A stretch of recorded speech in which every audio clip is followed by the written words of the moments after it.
We come now to what I think is probably the highlight of the day, the Tabernacle of David. An absolutely glorious subject, this one, brothers and sisters, but straight away we're going to put the bar quite high. I want you to come to Acts chapter 7 and have a look at the revelation by Stephen in his address to the Sanhedrin of David's mission. And this is how he brings his discourse on this day to an end. In verse 44, he says this. Acts 7, verse 44. Our fathers had the tabernacle of witness in the wilderness, as he had appointed, speaking unto Moses that he should make it according to the fashion that he had seen. So he's talking about the tabernacle of Moses, and we'll be looking at that tabernacle very briefly as we pass it by a little later on in our considerations here this afternoon. Just like David passed it by as he took the ark to Zion. It was as though he waved to the priests who were burning sacrifices at the tabernacle of Moses. It was Gibeon, 10 kilometres north of Jerusalem. He comes from Kirjath-Jearim. He probably passes within a few kilometres. He waves to the priests saying, "You're doing a great job, boys. Keep it up." The only problem is I'm taking the ark and putting it in a tent of my own in Jerusalem. It's not going back to where you think it belongs. You think it belongs in the most holy place. David says no. It doesn't belong there. So this straight away, see, brings us to a slightly higher level, doesn't it? And that's where Stephen's mind was. I want to show you in Acts chapter 7. He says this in verse 45 of this tabernacle, the tabernacle of Moses, which also our fathers that came after brought in with Joshua, as it should read, into the possession of the Gentiles. Gentiles. Whom God drave out before the face of our fathers unto the days of David. So the tabernacle of Moses was brought into the possession of the Gentiles by Joshua, and the Gentiles were driven out by God for 500 years unto the days of David. So what changed in the days of David? Well, something very significant changed, brothers and sisters. David converted the Gentiles instead of killing them. That's what he did. He converted the Gentiles. We're going to see he had literally tens of thousands of Gentiles in his kingdom, and most of them were Philistines. And they were not circumcised Philistines. They were uncircumcised Philistines. So I'm laying a few things on you straight away, which will unravel as we go on. So here David doesn't kill Gentiles, he converts them. What we read next? Verse 46. Who found favour before God and desired to find a tabernacle for the God of Jacob. Well, there's already a tabernacle. This is the tabernacle of Moses. Why build a new one? Well, he needed a new one because David was going to incorporate Gentiles into the Abrahamic promises, and he wasn't going to ask them to be circumcised. You know what Paul says in Romans 4 about Abraham? That God counted him righteous. He asked the question, when God counted Abraham righteous in Genesis 15, was he circumcised then? No. He was circumcised in Genesis 17. That was 14 years later. So you see, this is what David understood. We're going to see that. We're going to see why he found favour with God. Who found favour before God and desired to find a tabernacle for the God of Jacob. Now I'm not going to read the next couple of verses just now. Just cast your eyes at verse 47 and 48 of Acts 7. We're going to come back to those, God willing, a little later in our session. We're going to see why Stephen says what he does. But Solomon built him a house. Howbeit the Most High dwelleth not in temples made with hands. We'll come back to those words in due course. So why did David find favour with God? Well, because of the tabernacle of David. So come along to Acts chapter 15, where this phrase is again encountered. Now we know what Acts 15 is about, don't we? It's around AD 49 or thereabouts, in that area. And the Jerusalem conference is held because the brotherhood is being shaken by a big issue. There are big issues here. And the issue is those who are saying in verse 1 that the Gentiles should be circumcised. See this, verse 1? And certain men which came down from Judea taught the brethren and said, except you be circumcised after the manner of Moses, you cannot be saved. This is a life and death matter. This class of Christadelphians are saying, unless you're circumcised, you won't be in the kingdom. Paul and Peter and James are going to say something different, as we know. So there's a big conference held, and all the brethren of importance and standing turn up in Jerusalem. And for days they debate the issues. Paul stands up. We read that, of course, in the verses 6 onwards. We read, and the apostles and the elders came together for to consider this matter. It's around AD 50ish, 51 thereabouts. And when there had been much disputing, Peter rose up and said unto them, men and brethren. And he recounts the story of his visit to the house of Cornelius. So you've got Paul standing up.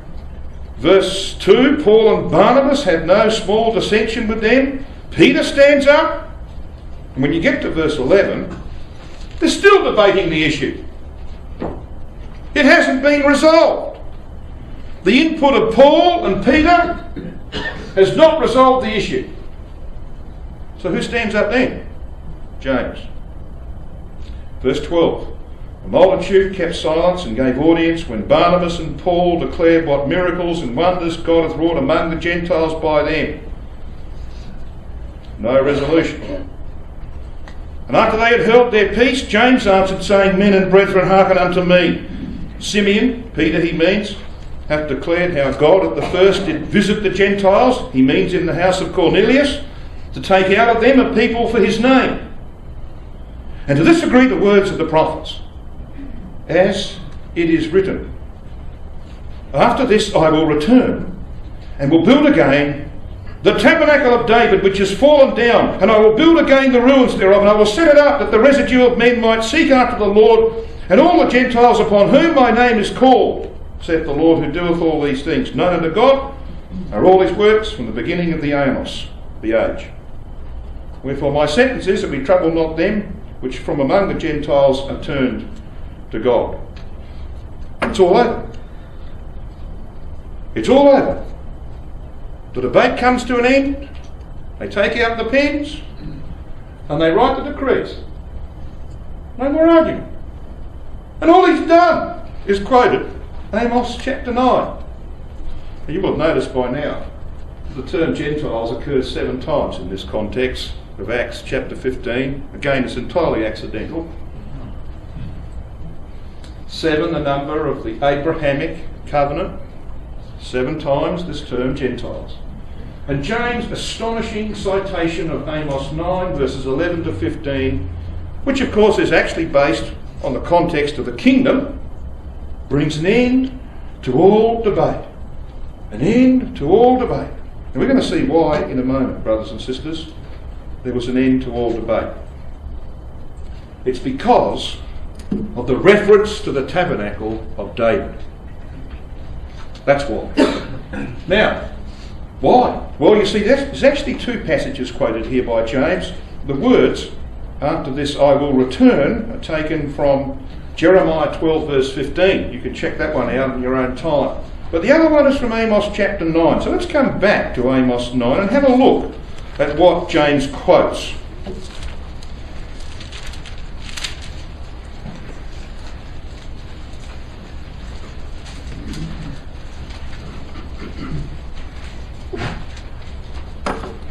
He quotes verses 11 and 12. You'll notice that verses 13 to 15 are actually about the kingdom age. Behold, the days come, saith Yahweh, that the ploughman shall overtake the reaper, and the treader of grapes him that sows seed, etc. But James is not quoting this passage in the context of the kingdom age. That's where it leads. And the issue in Acts 15 is a life and death matter. If you're not circumcised, say the Judaistic class in the ecclesia, you can't be saved. So here he quotes these words, verse 11.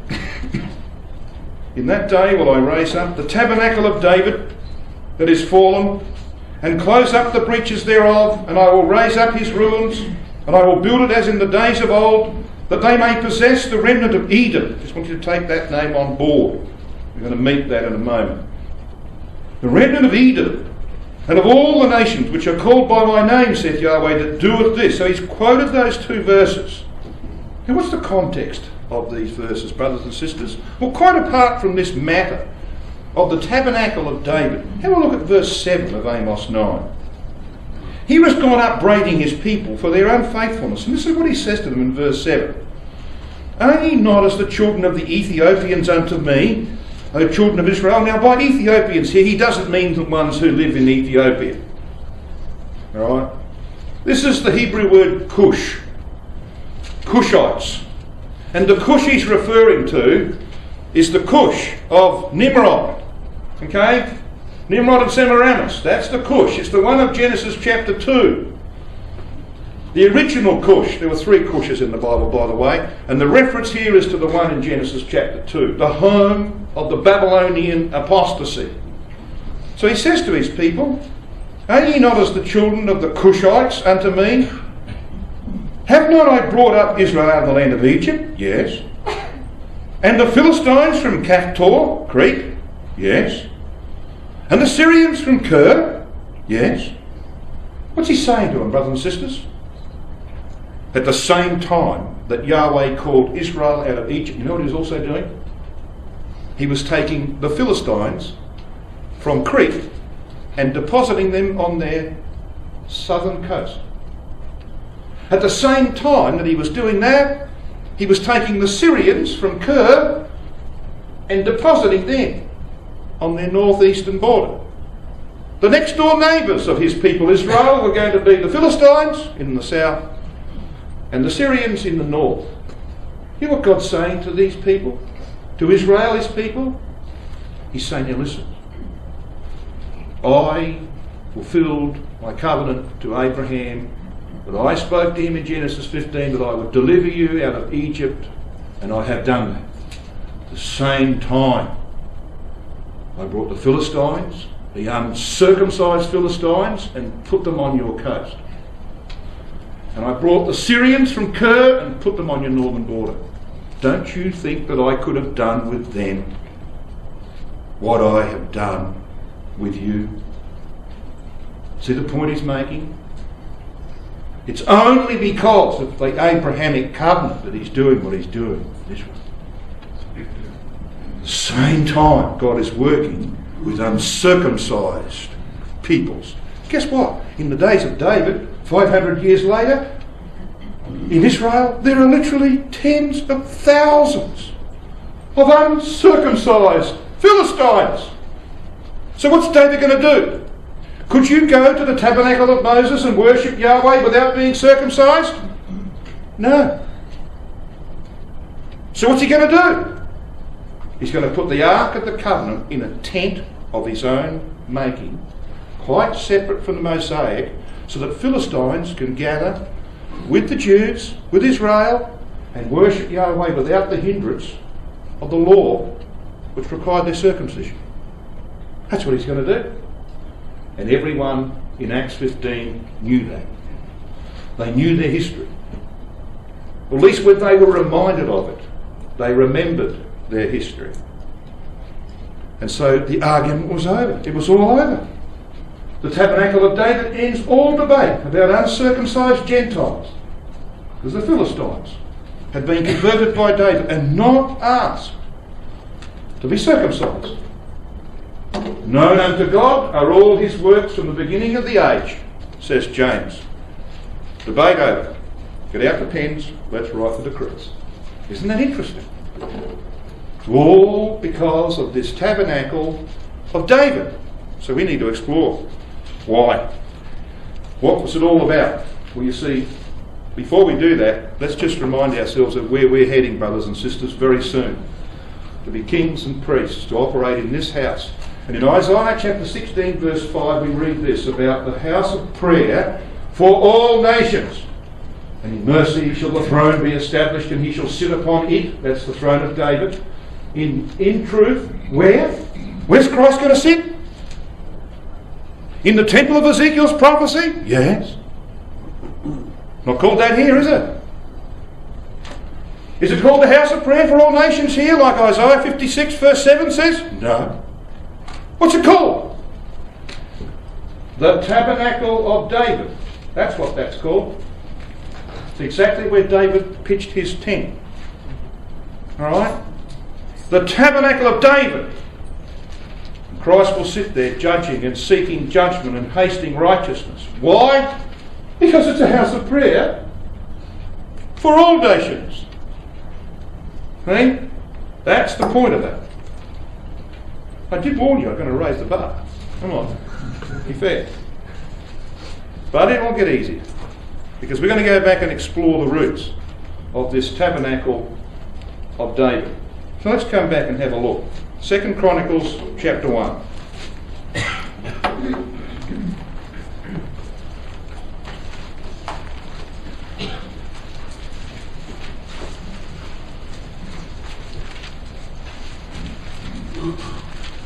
Now for those of you who have heard this before, this is a walk in the park, as they say. For those of you hearing it for the first time, you're going to have to put your brain in gear. Okay? But we will go through this step by step. Here in the 2nd of Chronicles chapter 1 verses 3 and 4 we read this. So Solomon and all the congregation with him went to the high place that was at Gibeon. Now this is, as I said, 10 kilometres north of Jerusalem. For there was the tabernacle of the congregation of God, which Moses the servant of Yahweh had made in the wilderness. But, notice this, verse 4, but the ark of God had David brought up from Kirjath-jearim to the place which David had prepared for it, for he had pitched a tent for it at Jerusalem. So here is the tabernacle of David. It's quite separate to the tabernacle of Moses. 10 kilometres away, to the north, tabernacle of Moses. This one is pitched in Zion. Have a look at 1 Chronicles chapter 15 and verse 1.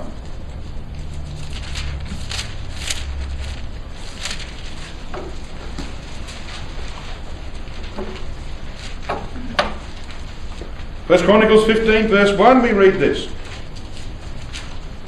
And David made him houses in the city of David, and prepared a place for the ark of God, and pitched for it a tent. Then read on. Then David said, none ought to carry the ark of God but the Levites. Verse 3.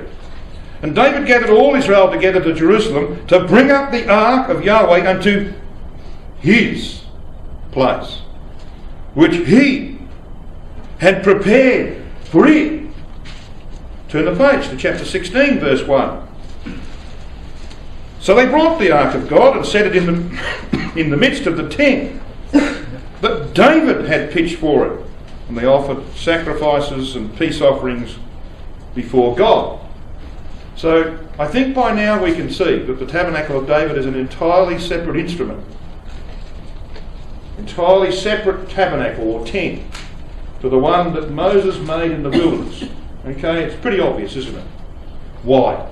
Well, there are reasons. Now come back and have a look at the bringing up of the ark to Zion in 2 Samuel chapter 6. This is a pretty well-known passage of Scripture, isn't it? We'll just see if we can explore a few things here. 2 Samuel chapter 6. I don't need to go into all this story, do I? You know that Uzzah died when they were bringing the ark on a cart, which was a Philistine method, okay? And it shook, and he put out his hand, this man, gone, dead, killed on the spot. David is very unhappy with this. He's fearful of Yahweh this day. He doesn't know whether he's got this right, you see.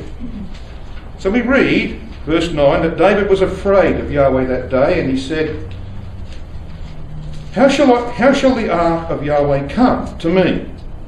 So David would not remove the ark of the Lord unto him into the city of David, But he carried it aside into the house of Obed-Edom the Gittite. Now, the Gittite means, of course, that he lived in a city which had Gath in its name. And the city he lived in was Gath Rimmon, not the Gath of Goliath. This is Gath Rimmon. This Obed-Edom was a Kohathite. Now, it was the Kohathites who used to have to carry the ark, right? Now, David had got this wrong. He'd put it on a Philistine cart, so to speak, using a Philistine method, and said, God said, now listen, you got this wrong, David. And David thought, well, maybe I've got it wrong. Maybe I shouldn't be bringing the ark to Zion. So I'm going to test God. I'm going to put a test on this. So he looks around. First thing, we've got to have Kohathites involved. Second thing, I'm going to look for a Kohathite with a very unusual name. Now, what Israelite would call their son Obed-Edom? Obed means servant. The servant of Edom. Now, come on. This would be like Christadelphian parents calling their son the servant of Benedict.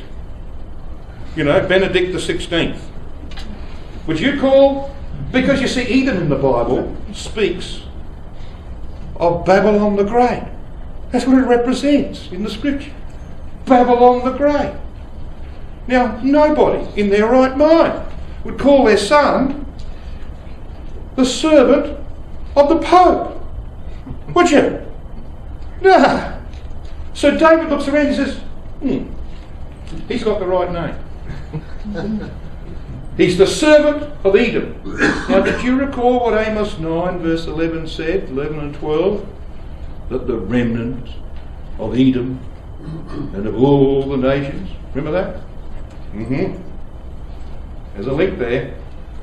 Okay. So he picks this house and he goes back to Jerusalem, sits in his palace and waits for news. And the news comes. Let's read on. Verse 11. And the ark of Yahweh continued in the house of Obed-Edom the Gittite 3 months. And Yahweh blessed Obed-Edom and all his household. Now, people talk about how that blessing came about, whether it was additional members of the family, whether his wife fell pregnant. We don't know, and it doesn't matter. What we do know is it was palpably obvious to everyone that the divine blessing was in the house of Obed-Edom. And someone comes along and says to David, you know what?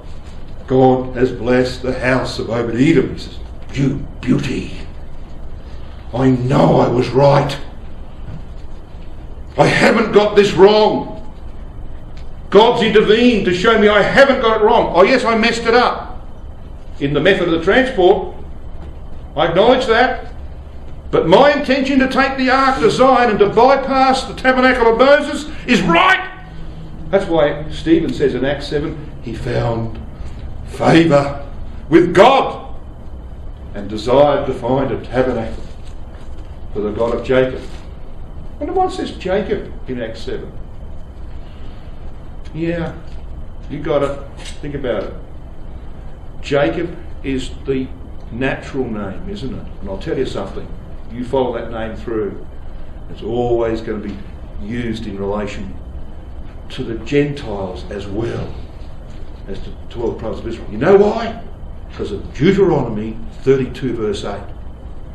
When the Most High divided to the nations their inheritance, he divided them according to the number of the children of Israel. Yeah. Jacob has 12 sons. But is that the number of the nations that God divided in Genesis 10 and 11? No. 70. And when Jacob came into Egypt, he had 70 sons. Sons and grandsons. Start with 12, Israel. And then to the Gentile, the 70. So that's why Jacob is used in Acts chapter 7. It is absolutely pristine the way that God presents these matters. Now you don't have to sit there and say, oh, I don't know. You can see it. You can see the Spirit beaming out at you. And that's the way it should be, brothers and sisters. We've got arguments about doctrine. Don't put your opinion on it. I don't want to hear your opinion. I only want to hear God's testimony. That's what I want to hear. Let the Bible do its own interpreting, because it does. So let's do a bit of that, shall we? He's got the ark. He knows it's in the house of Obed-Edom and it's being blessed. Verse 12 was told King David, saying, Yahweh hath blessed the house of Obed-Edom and all that pertains unto him. Because, notice this, because of the ark of God. So David went and he brought up the ark of God from the house of Obed-Edom into the city of David with gladness. And it was so that when they that bear the ark, this is the Kohathites now, had gone 6 paces, he sacrificed oxen and fattens. Now we don't know that he did this for every 6 paces. But I think for a goodly part of this journey they did that. That the Kohathites would take 6 paces. Now that's not that far, is it? 6 steps. Stop! And on the 7th they offered sacrifices. 1 Chronicles 15 verse 26 tells you 7 animals of each variety. So what's David telling God? He's saying to him, I understand, my God, that we are in the dispensation of the law of Moses. But what I am doing is not about being under the law of Moses.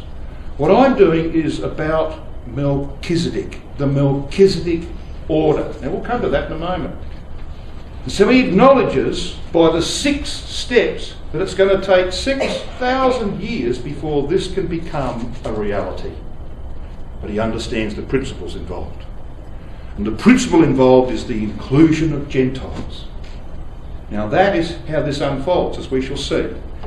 And David danced, verse 14. And he was girded with a linen ephod. Linen ephod? Priests wore that. So he's a king. And he's a priest. After the order of Melchizedek. How do we know that? Well, we read that verse 16, as the ark of Yahweh came into the city of David, Michal, Saul's daughter, looked through a window and she saw King David leaping and dancing, and she despised him in her heart. Who does she represent, do you think? The Mosaic system. That's why at the end of the chapter she's barren, and law doesn't save anybody. So Michal, the daughter of Saul, is barren. Law doesn't get anybody into the kingdom. David's operating as a Melchizedek, king priest. He's dressed not as a king, but as a priest. And what does he do as a priest? Well, he offers offerings. But read verse 17. Verse 17. And they brought in the ark of Yahweh and set it in his place in the midst of the tent. This is the word ohel. Guess what the word was in Isaiah 16, verse 5, brothers and sisters? That Christ will sit in the Tabernacle of David. You got it? Ohel. Tent. In the tent of David. Here it is. That David had pitched for it. And David offered burnt offerings and peace offerings. Who's offering these? David. He's a priest. As soon as David had made an end of the burnt offering, he blessed the people. Blessed the people? Who did that? When Abraham came back with all the spoils of war in Genesis 40, who blessed him? Melchizedek. So he's occupying the position of a king priest. What does he do next? Well, let's read on. Verse 19. And he dealt among all the people, even among the whole multitude of Israel, as well as to the women as the men. Women and men equally together? Yes. Tomorrow morning we will come for the memorial meeting. And the stewards will go around distributing bread and wine, won't they? Do you think that they're going to come past the sister and say, no, here, give it to the brother? Or will the men and the women share equally? Equally. Of course they will. And that's what David does. And guess who else is here that's receiving what he's going to give them? Philistines. We're going to see in a moment. Many of them. Many Gentiles. And we read in verse 19 that he gave as well as to the women and as the men. To everyone. Oh, now that's significant language, isn't it? To everyone. A cake of bread and a flagon of wine. He gave them what Melchizedek gave Abraham and his Jewish and Gentile company. Bread and wine. The tokens of the sacrifice of Christ. Got it? Now you know why he found favour with God. We desired to find a tabernacle for the God of Jacob. Now you know why the debate ended in Acts 15 when James quotes Amos 9. It's all over. After this, I will return and build again the tabernacle of David that has fallen down. Why was it fallen down? Well, the next verse in Acts 7 says, but Solomon built him a house, and they took the ark out of David's tent and put it in the temple. And the tabernacle of David was fallen down. They went back under law. That's what they did. So this is a marvellous theme, isn't it? This is the understanding of David. What a perception this man had of the purpose of God. Would God that we could come up to that level, brothers and sisters. So why does he do all this? I want you to have a look at 2 Samuel chapter 15. 2 Samuel 15, he's fleeing from Absalom.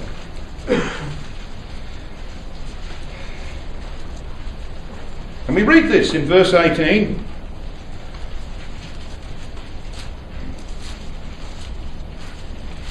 And all his servants passed on beside him, and all the Kerethites and all the Pelethites. Who are they? Well, you can jot down Zephaniah chapter 2 verse 5. It will tell you very plainly who they are. They're Philistines, or Philistines as I think you say it, on this continent. They're Philistines. That's who they are. The Kerethites and the Pelethites and all the Gittites. Now, where are these Gittites from? Well, this is not the Gath Rimmon of Obed-Edom. Read on. 600 men which came after him from Gath. That's the hometown of Goliath. They passed on before the king. Then said the king to Ittai. Ittai means near. The Gittite. So this is one of the 600 who's come from the hometown of Gath, of Goliath in Gath. And he says to this man, wherefore goest thou also with us? Return to thy place and abide with the king, that is, with Absalom. For thou art a stranger, so he's a Gentile, and an exile. An exile from what? Well, he's left his Philistine origins behind. He left his Philistine religions behind. And he's coming to Israel. He's espoused the hope of Israel, this man. How can I be so definite? Just read on. Verse 20. Whereas thou camest but yesterday, should I this day make thee go up and down with us, seeing I go whither I may? Return thou and take back thy brethren, the 600 of you from Gath. Mercy and truth be with you. There's the divine character, by the way, at the end of verse 20. And Ittai answered the king and said, as Yahweh liveth. He doesn't say as the Philistine God lives. You know, the one that fell over. Dagon. He doesn't say as Dagon lives. He says, as Yahweh liveth, and as my Lord the King liveth, surely in what place my Lord the King shall be, whether in death or life, even there also will thy servant be. It sounds a bit like Ruth's declaration to Naomi, to me. I don't know.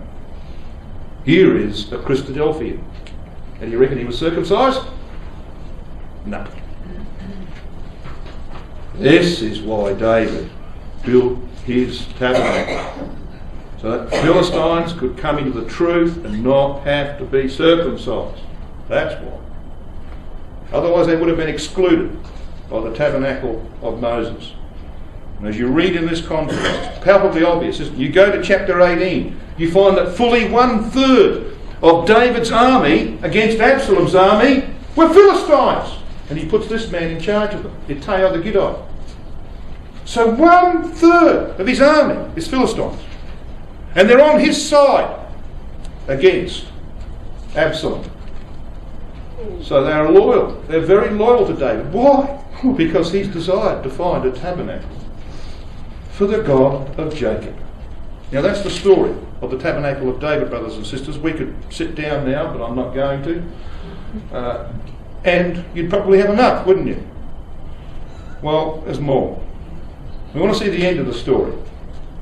And that's why we read 1 Chronicles 21. So let's go and have a look at 1 Chronicles 21.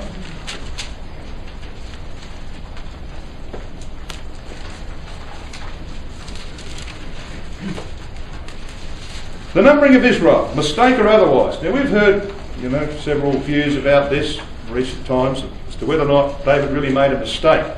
And this is the passage that's quoted. It's a summary of David's life. Because David did that which was right in the eyes of Yahweh and turned not aside from the thing that he commanded, save only in the matter of Uriah the Hittite. So it's suggested, well, that's the only sin, the only major sin of David's life. This matter of Bathsheba and Uriah.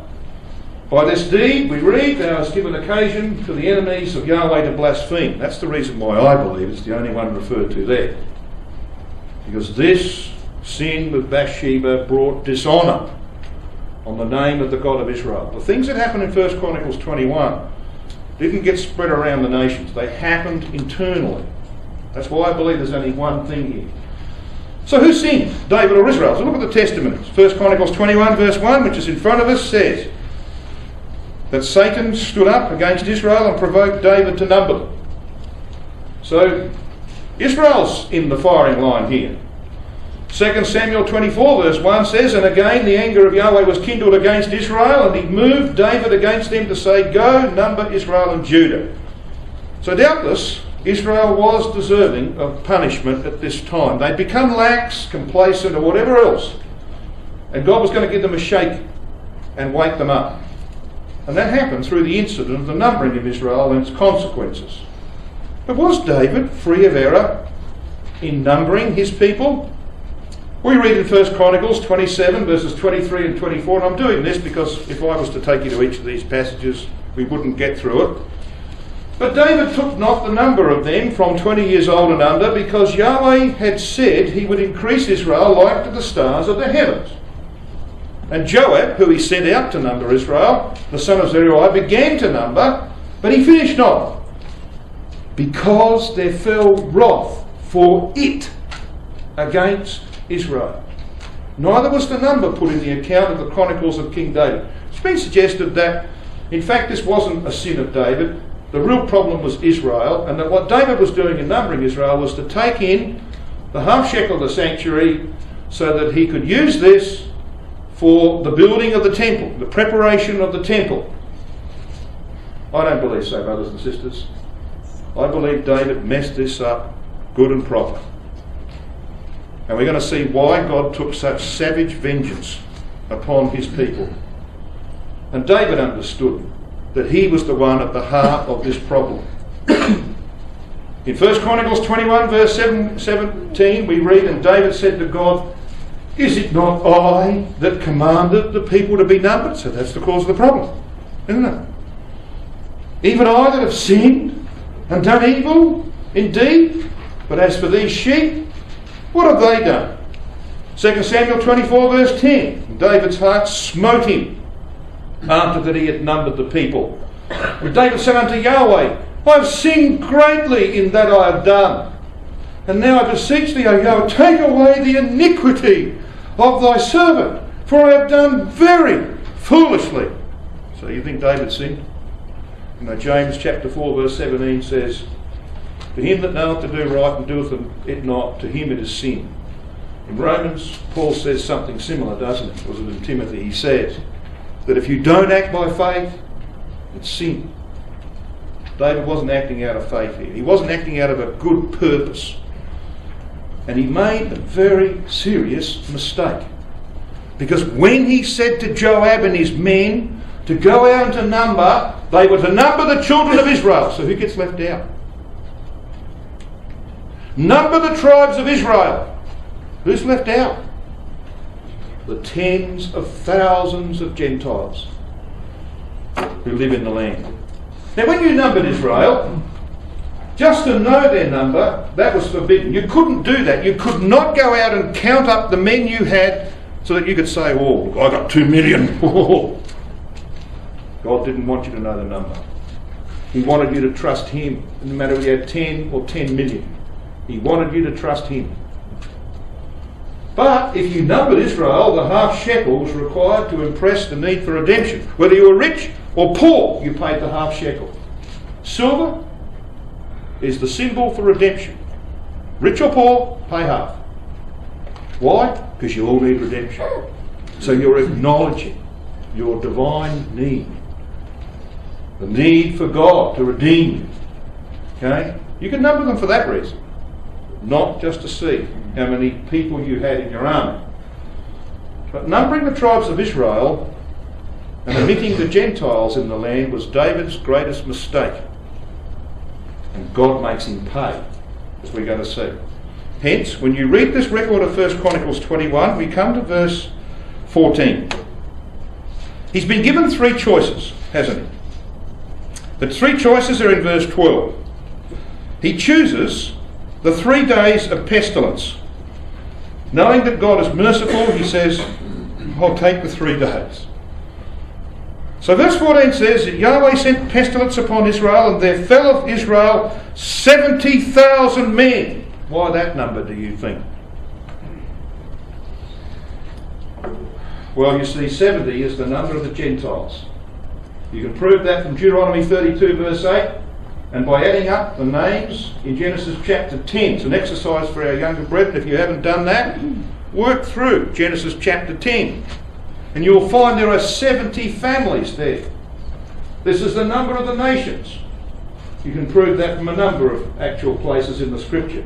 And 1,000 to a Hebrew represents a family. That's why Gideon said to the angel in Judges 6 verse 15, my 1,000, it's family in the AV, but it's not the word for family.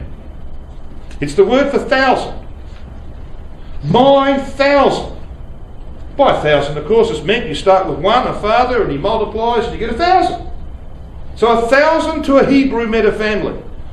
So God says, David, you left the Gentiles out. You did not count them. You've changed course, David. You've gone back on your understanding of the involvement of Gentiles in my purpose.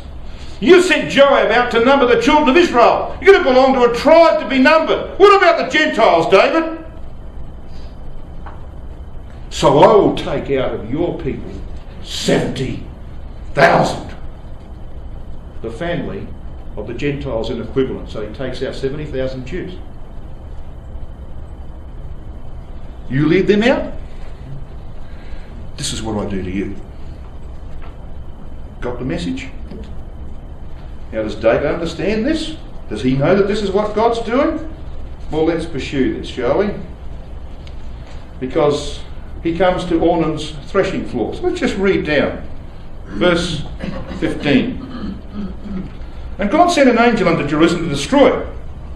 And this was as he was destroying, Yahweh beheld. That word beheld happens to be the Hebrew word ra'ah. We'll come back to that in a moment. And he repented him of the evil and said to the angel that destroyed it, it's enough. Stay now thine hand. That's the same phrase that you find in Genesis 22 verse 12. When God said to Abraham, he's got a knife above Isaac. He's about to stab Isaac. Stay thine hand. It's all part of the story, brothers and sisters. As we're going to see in a moment. It's all coming back. Coming from the experience of Abraham. Verse 16. Oh, sorry, let's just finish off verse 15. And the angel of Yahweh stood by the threshing floor of Ornan, the Jebusite. Oh, he's a Gentile. Yes. Seriously, he's a Gentile. And David lifted up his eyes and saw the angel of Yahweh stand between the earth and the heaven, having a drawn sword in his hand, stretched out over Jerusalem. Then David and the elders of Israel were clothed in sackcloth and fell upon their faces. And David said, oh, I'm the one that sinned. Got a picture of the story? And the angel stops his judgment at the threshing floor of Ornan, the Jebusite. Now, Ornan signifies strong, according to Strong's Concordance, or life was perpetuated, according to Brown Driver Briggs. The name occurs 12 times in the scripture, and 12 is the number of Israel. Again, it's entirely accidental, brothers and sisters, that these things happen. 11 of those 12 are in 1 Chronicles 21. He has another name. In the record of Samuel, his name, Araunah, signifies the joyful shouting of Yah. That name occurs 9 times in 2 Samuel 24. And he's a Jebusite, which means trodden down. That's a threshing floor. That's why it's trodden down. And where is this? Well, it's in the threshing floor of Ornan the Jebusites. Where did you build threshing floors? In the valley? No, on a hill. Why? Because once you've threshed, you want a winnow. You want to throw the stuff up in the air so that the wind will blow the chaff away and the wheat will drop down, right? So it's on the top of a hill. What hill? We're going to find out that hill happens to be Moriah. It's the hill of Moriah, where Abraham took Isaac and offered him up. Okay? So you can see we're starting to build from where this is coming from. Now Ornan has 4 sons. 4, the number of a new creation, the number of righteousness. So here's a new creation being developed in righteousness. Now if you take Ornan, he's number 1. He's got 4 sons. How many are there? In the family? 5. The number of divine grace. And divine judgment stops at the threshing floor of a faithful Gentile family. What a marvellous story that is, eh? And this is not very far away from a tent. The Tabernacle of David. Okay? And David has for the time forgotten why he put it there. And he's ordered the numbering of Israel, leaving the Gentiles out, and God says, right, I'm going to teach you something you already know. So he's taught what he already knew. And he's commanded to build an altar in Ornan's threshing floor in Mount Moriah. Now, just keep your hand in 1 Chronicles 21 and come to 2 Chronicles chapter 3, verse 1.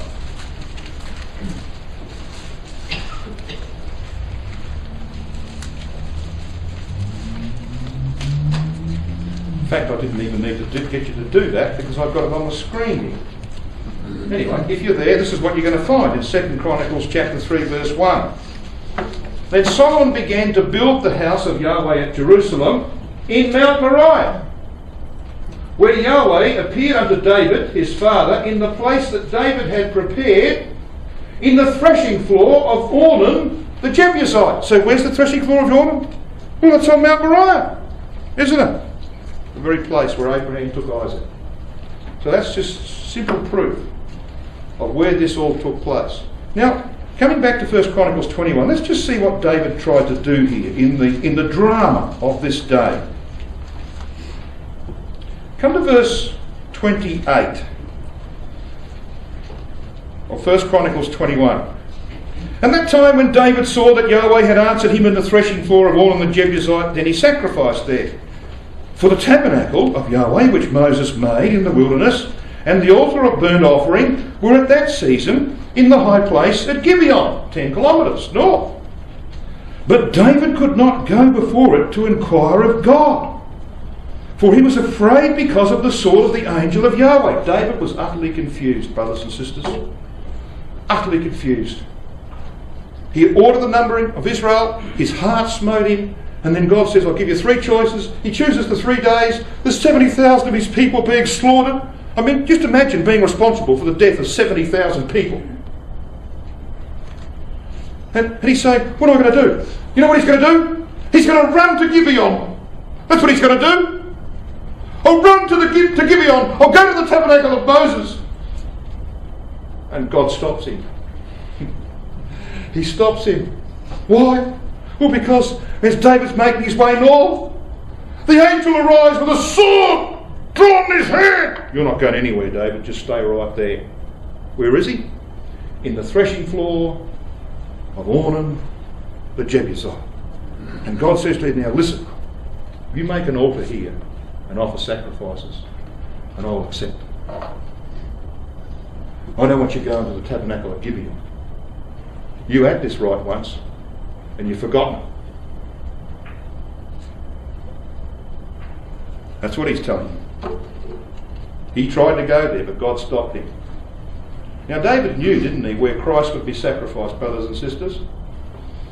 In 1 Samuel 17:54, he comes into Saul with the head of Goliath in his hand. You know, this ugly looking brute of a man, bristling hair, dripping blood. He comes in, he says, have a look at this.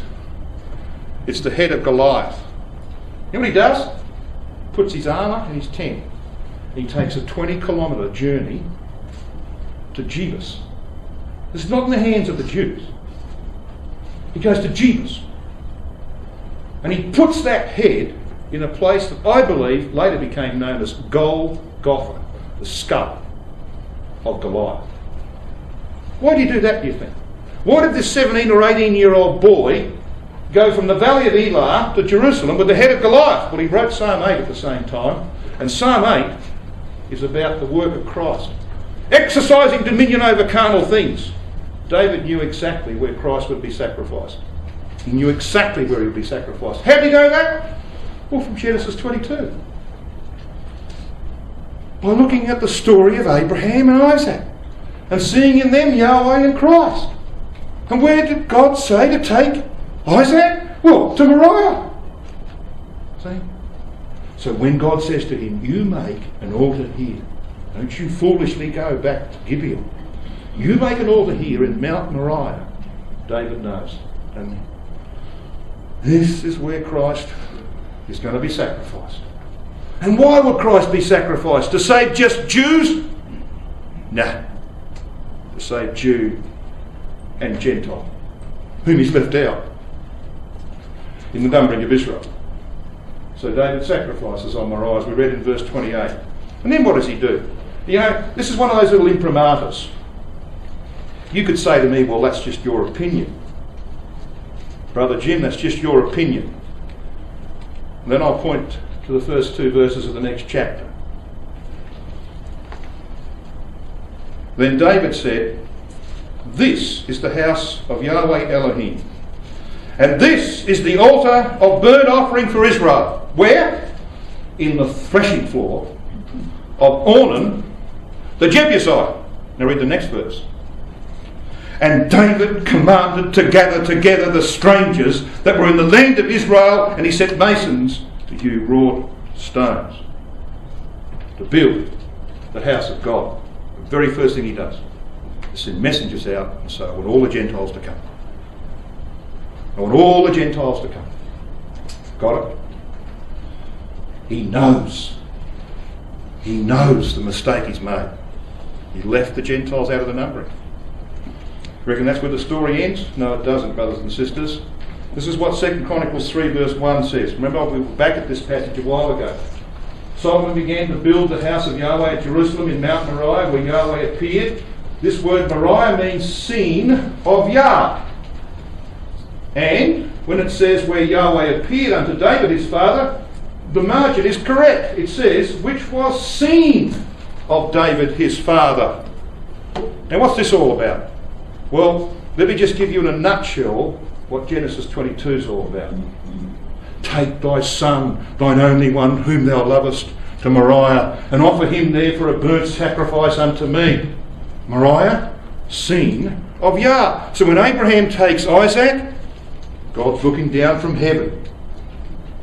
He's looking at himself in the person of Abraham as a type. He's looking at his son in the person of Isaac, type of Christ. And he's watching them. And they come from Beersheba. Beersheba? And they come to Moriah. Guess where David got Joab to start his numbering of Israel, brothers and sisters? Beersheba. That's what it says in 1 Chronicles 21 and verse 2. And David said to Joab and to the rulers of the people, go number Israel from Beersheba even to Dan. How often do you read it that way around? Very infrequently. It's usually from Dan to Beersheba, isn't it? But this is from Beersheba to Dan. Dan means judgment. They went from the well of the seven, which is what Beersheba means, the well of the covenant, we're going to talk about that briefly in a moment, to judgment. Got an idea? Okay. So when God says to Abram, you take your son whom you love, and you go to Moriah, I'm going to watch you. Because this is what I'm going to do. I'm going to go to the same place with my son. You know what Abraham calls this place? In the wake of the sacrifice of Isaac and the ram? He calls it Yahweh Yireh. You know what that word is? It's the same two Hebrew words that form the name Moriah. Moriah means seen of Yah. Raya, Yah. Yahweh Yireh is the other way around. Same two Hebrew words, just switched around. So whereas Moriah means to be seen of Yah, Yahweh Yireh means, and this is the explanation given you in Genesis 22, in this Mount Moriah, Yahweh will be seen. He'll be seen there with his son. Got it? That's why the name switched around. Brothers and sisters, this is really stretching our minds a bit, isn't it? This is raising the bar a bit further, but it is pristine in its beauty. So David is reminded of Genesis 21 and 22. What happened in Genesis 21? Let's come back to Genesis 21. Let's just briefly remind ourselves of what happened here in Genesis 21.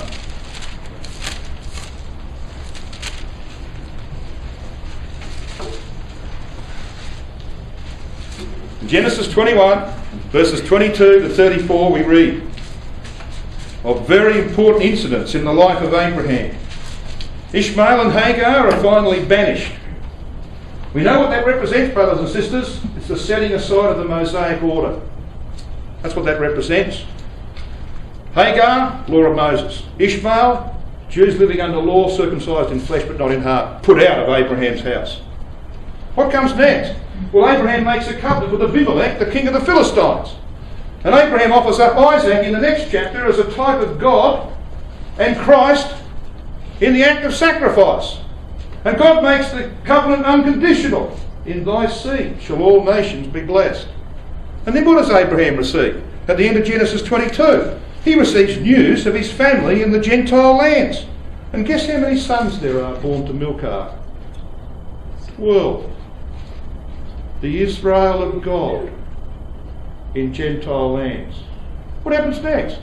Genesis 23. Sarah dies. Who does she represent? Zion. Put aside for a time. What happens in Genesis 24? Abraham sends his servant to preach the gospel in Gentile, to find a bride for his son, Isaac, Christ. And in they come from the Gentile lands. Got a picture? That's the broad brush of Genesis 21, 22, 23, and 24. And you and I are involved in that, amongst the last to come in to be part of the bride of Christ. And that's why you can lay Genesis 22 over against 1 Chronicles 21 and you can see all these comparisons. Verse 1, Abraham is tested, Genesis 22. 1 Chronicles 21, David is tested. They go from Beersheba to Abraham and Isaac to go to Moriah. David numbers from Beersheba to Dan. In verse 4 of Genesis 22, there are 3 days to Moriah. 1 Chronicles 21, verses 12 to 15, there are 3 days to Moriah. The pestilence starts. Where does it end? In 3 days? Moriah. In verse 12, Abraham's hand is stayed. Stay thine hand! 1 Chronicles 21, verse 15, Yahweh says to the angels, got a drawn sword, stay now thine hand. In verse 2, this is the Moriah, scene of Yah. And who is seen of Yah in 1 Chronicles 21? Well, David saw Yah, but who really saw Yah and was seen of Yah? Well, in 1 Chronicles 21 it was Ornan. Ornan was seen of Yah. In Genesis 22, 13 and 14, Abraham sees Yah. 1 Chronicles 21, David finally in 16 and 28 sees Yah. They offer burnt offerings in Genesis 22. In verse 26 of 1 Chronicles 21, it's burnt offering. In verse 15, there's an angel from heaven. 1 Chronicles 21, verse 26, there's an answer from heaven. Verse 18, God says to Abraham, in thee and in thy seed shall all the nations be blessed. And David, in chapter 22, verse 2 of Chronicles, gathers the strangers from all nations. And in verse 19, Abraham and Isaac and the two young men return to Beersheba. And David returns to the Gentiles. Why was Beersheba named Beersheba? Because of the covenant that Abraham made with Abimelech. You reckon that was a covenant about selling Coca-Cola in the desert? You reckon? You reckon that was a business covenant? Nah. This is the truth. And Abimelech becomes a Christadelphian. That's what that's about. And Abraham brings out 7 ewe lambs. And they name the place the Well of the Seven. And that's why the 7th promise comes in Genesis 22. And that's why it's stamped all over 4 times by Abraham doing 7 things. And that's why God sevens himself in verse 16. Now On is presented to us in the scripture as a king. 2 Samuel 24:23 says this: Ornan as a king. The Young's Literal says, the whole hath Araunah, or Ornan, given as a king to a king. Now he was a possible descendant of Melchizedek. Was Ornan? He's a king. And he had 4 sons. Type of true spiritual Israel. When you look at this, isn't this fantastic? Genesis 22, you've got Abraham and Isaac. In 1 Chronicles 21, you've got the angel and Ornan in exactly the same position. Sword drawn above him. And in Matthew chapter 3, Yahweh and Christ come along to fulfill the type. Brothers and sisters, there are wonderful things here. But this is how it finishes. I want you to come back, if you would, to Acts chapter 7.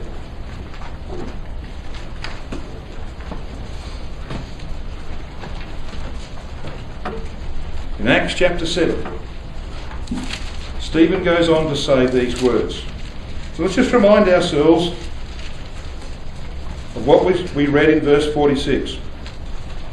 This is David, who converted Gentiles instead of killing them, who found favour before God and desired to find a tabernacle for the God of Jacob. But, it's a big but.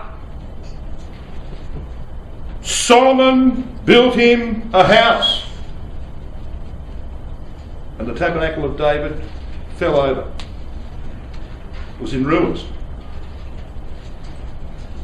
And Paul comes along and says Christ broke down the middle wall of partition between Jew and Gentiles. That's what they had. And tomorrow we'll talk about the court of the Gentiles, which they corrupted by putting their tables of the money changers there, and Christ cleans it out. Okay? But Solomon built him a house. What does Stephen say? Verse 48. Howbeit the Most High dwelleth not in temples made with hands, as says the prophet. He quotes Isaiah 66 verse 1 and 2. Why does he use the title Most High, do you think? Why does he say Yahweh? Exactly right, Brother Martin. Because of Genesis 14. And the first time in your Bible you meet the title El Elyon is about Melchizedek, the priest of the Most High God. That's why Stephen uses the Most High. He's back in Genesis 14 and 15. And what did Melchizedek do?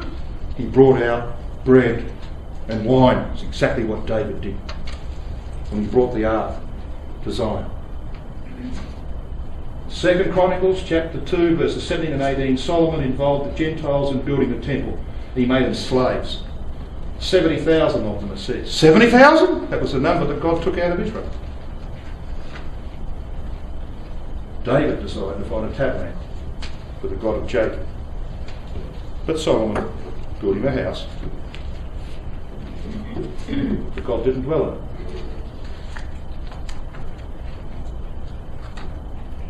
After this, I will return and build again the tabernacle of David that is fallen down.